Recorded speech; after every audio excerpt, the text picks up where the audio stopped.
sixth NBA championship, and it's their second three-peat. During the 90s, the Chicago Bulls became one of the best dynasties in NBA history, but it came to a shocking end due to issues in the front office. Today, I will talk about the rise and fall of this team, but before I get into this video, make sure you like and subscribe. But without further ado, let's get into the video. In the early 80s, the Chicago Bulls was the laughingstock of the NBA. They had yet to make a playoff appearance, and there was little to no fans in the arena. After 3 losing seasons, the Bulls began to prepare themselves for the 1984 NBA draft. With the number 3 pick in the draft, they selected a young Michael Jordan out of North Carolina. Many people questioned this pick because the NBA was known to be a center-dominant league at the time. No one believed that a 6'6" guard would be able to lead a team to the promised land.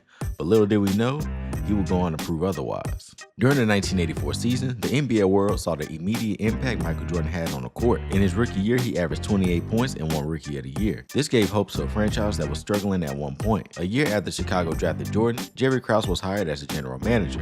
Reinsdorf believed Krause had the credentials to build a team in Chicago, especially with a superstar like Michael Jordan. However, during the start of the 1985 season, the franchise faced a huge setback. Michael Jordan injured his foot and it sidelined him for most of the season. The team still rallied together and tried to fight for a playoff spot. When Michael Jordan came back late in the season, he was planning to pick up right where he left off and take the Bulls to the playoffs, but the front office interfered and placed him on a minutes restriction. This became the first of many instances with Jordan in the front office. However, the Bulls found their way into the 1986 playoffs. They would face a loaded Boston Celtics team with players like Larry Bird, Kevin McHale, and Dennis Johnson. But that did not stand in the way of what Michael Jordan had in store. At this time, he was off minutes restriction and free to play however long he wanted. During this series, he averaged 44 points and scored a career-high 63 in Game 2. However, the Celtics were the better team and they swept the Bulls 3-0. Before the 1986 season, the Bulls made a coaching change. They fired head coach Stan Albeck and hired Doug Collins. Collins believed that the ball should go to the best player, meaning everything should run through Michael Jordan. The Bulls continued to improve in 1986 and they made the playoffs with a record of 40-42. Jordan averaged 37 and made first team All-NBA. But in the playoffs, they saw the same results as they got swept by the Celtics once again. During the 1987 offseason, the Bulls front office added another piece to the team. They traded up in the draft to get Scottie Pippen out of the University of Central Arkansas. Pippen was another two-way scorer who could play alongside Jordan. In the 1987 season, the Bulls picked up right where they left off and compiled a record of 50-32. Michael Jordan won Defensive Player of the Year and Most Valuable Player.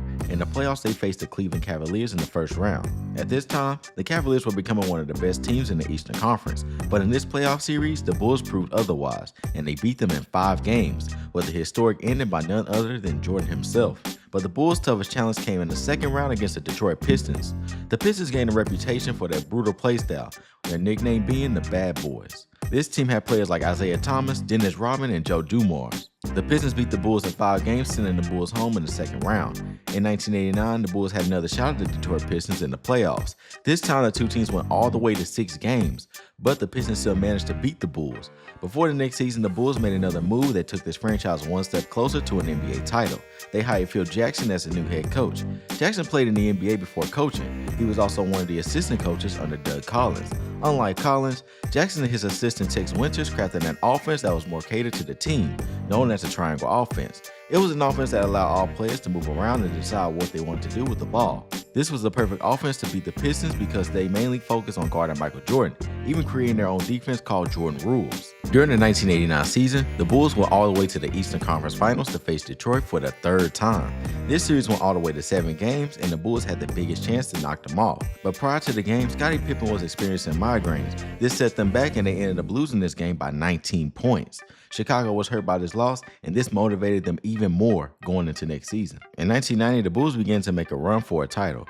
Jordan and Pippen became one of the best duos in the league, and the Bulls made it back to the Eastern Conference Finals where they rematched the Detroit Pistons, who were coming off 2 NBA titles. However, the Bulls was ready to make a statement because of the losses in the years prior. They ended up not only winning, but sweeping Detroit 4-0, making them so mad that they didn't even want to shake hands. The Bulls finally made it to the finals where they faced Magic Johnson and the Lakers. In the first game, the two went toe-to-toe and it came down to a final shot. With the Bulls down 2, Jordan took the game-time mid-ranger but unfortunately missed, and the Lakers went on to win Game 1. But the next 4 games will go to the Bulls, creating historic moments along the way. After winning Game 5 in LA, the Bulls became world champions with Jordan winning the MVP. In 1991, the Bulls were looking to continue as the reigning champions. They made it back to the finals to face the Portland Trail Blazers. The Trail Blazers had players like Clyde Drexler, who many felt like was a better shooter than Michael Jordan. Over time, Jordan was not known for shooting, but stated that if he chose that route, he'll be just as successful. He'll prove that in Game 1 in his infamous Shrug game, shooting 6 threes in the first half, scoring a total of 39 points. At this point, the Bulls were up 1-0. The Blazers won the next game, but Chicago came back and won 2 of their own. The Blazers won one more before the Bulls closed the series out in Game 6, making it their second title in franchise history. Everything was going great for the Bulls, and it seemed like everything was coming together.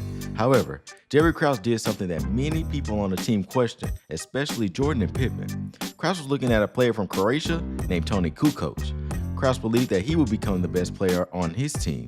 Jordan and Pippen took offense to that, and during the 1992 Olympics, they targeted the young star in their game against Croatia. Jordan stated that he didn't dislike Kukoc, he just disliked the way that he was introduced to them, and they had to go out there and show who Jerry's real stars are. In 1993, the Bulls looked to make the first three-peat in NBA history, but this time they faced another challenge in the playoffs against the New York Knicks in the Eastern Conference Finals. At this time, the Knicks were a more competitive team with players like Patrick Ewing, John Starks, and former Bull Charles Oakley. The series started out with the Bulls losing the first 2 games, but controversy rose after Game 2 when Michael Jordan and his dad went gambling in Atlantic City. This raised questions about how serious Jordan was about winning his 3rd title. However, the Bulls won the next 4 games, with Jordan scoring 54 in Game 4. Chicago was about to make their 3rd finals appearance against Charles Barkley and the Phoenix Suns. The Bulls started out winning their first 2 games. The Suns took Game 3 and Michael Jordan came back in Game 4 with 55 points and the win. With the series being 3-1, Chicago only needed one more win to capture the three-peat. But the Suns won Game 5 and the Bulls had to go back to Phoenix in Game 6. The game came down to the wire, but a John Paxson three-pointer helped the Bulls win against the Suns. Chicago three-peated, and Michael Jordan became the most valuable player for the 3rd time in a row. At this point, the Bulls were on top of the world, and it seemed like no team could compete with them. But that'll be the end of part 1. If you want part 2, comment the number 2 down below, and I'll see you all in the next video.